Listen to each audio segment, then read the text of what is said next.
Hello জনগণ, আসসালামু আলাইকুম। সবাইকে কেমন আছেন আপনারা? সবাই চলে এসেছি নতুন একটা ব্লগ নিয়ে।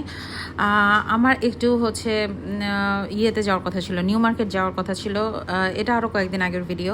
আমি আসলে মাঝখানে খুব ব্যস্ততার কারণে এডিট করার টাইম পাইনি, ভিডিও করারও টাইম পাইনি। যাই হোক, যখন আমার নিউ মার্কেট যাওয়ার কথা ছিল তখন হচ্ছে যে আসলে ওই সাইডে খুব একটা গন্ডগোল চলতেছে, তো রাস্তা পুরোপুরি ব্লক ছিল। তো আমার ইমিডিয়েট প্রোডাক্ট কেনার দরকার, তো আমি চলে গিয়েছিলাম রাজলক্ষ্মীতে।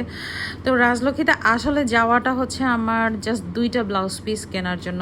তো মেয়ে মানুষ তো যা দেখি তাই লোভ লাগে। তো কি বলবো, এটা মেয়েদের স্বভাব। একটা জিনিস কিনতে গেলে আর একটা জিনিস কিনি আমরা। আপনারা ভাইয়েরা কিছু মনে করেন না। আর হচ্ছে এই ব্লাউজ পিস কয়েকটা নিলাম, এই যে যেই কয়টা দেখছেন সব কয়টাই নেওয়া হয়েছে।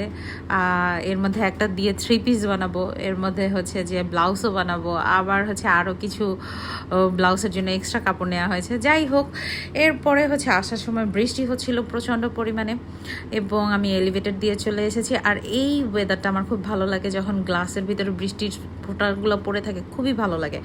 যাই হোক, ভিডিওটা কেমন লেগেছে অবশ্যই জানাবেন। আজকের মতো বিদায় নিচ্ছি, আল্লাহ হাফেজ।